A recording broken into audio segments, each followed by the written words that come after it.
நகராட்சி நிர்வாகத்துறையின் பணி நியமங்களில் ஊழல் நடந்ததாக, முறைகேடு நடந்ததாக இடி 3 முறை அவங்க கடிதம் எழுதியும் எந்த ஆக்ஷனும் எடுக்கல, வழக்கே பதிவு பண்ணலை அப்படிங்கிற மாதிரி ஒரு குற்றச்சாட்டு அமைச்சர் கே நேரு மேலே இருந்துட்டு இருந்திருக்கு. அதுக்கு ஹைகோர்ட் இன்றைக்கி வழக்கு பதிவு பண்ண சொல்லி ஒரு உத்தரவு பிறப்பிச்சிருக்காங்க. இது திமுகவுக்கு பெரிய நெருக்கடியை இந்த தேர்தல் தமையில் கொடுத்துருக்கு.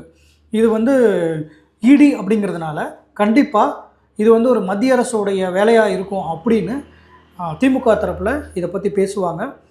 இருந்தாலும் எலெக்ஷன் டைமில் இந்த மாதிரி ஒரு விஷயம் எந்த கட்சியாக இருந்தாலும் அது பெரிய ட்ராபேக் தான் சொல்லணும். இதை எப்படி திமுக சமாளிக்க போகிறாங்க, கே நேரு அவர்கள் இதை எப்படி வெளியில் வரப்போகிறாரு அப்படிங்கிறத நம்ம பொறுத்திருந்து தான் பார்க்கணும். இதை பற்றி மற்ற கட்சிகள் என்னென்ன கருத்து சொல்கிறாங்கன்றத நம்ம பொறுமையாக தான் பார்க்கணும். ஏன்னா இது ஒரு லேட்டஸ்ட் இன்ஃபர்மேஷன். உங்கள் கருத்து என்னென்னு கமெண்ட் பண்ணுங்கள். பை.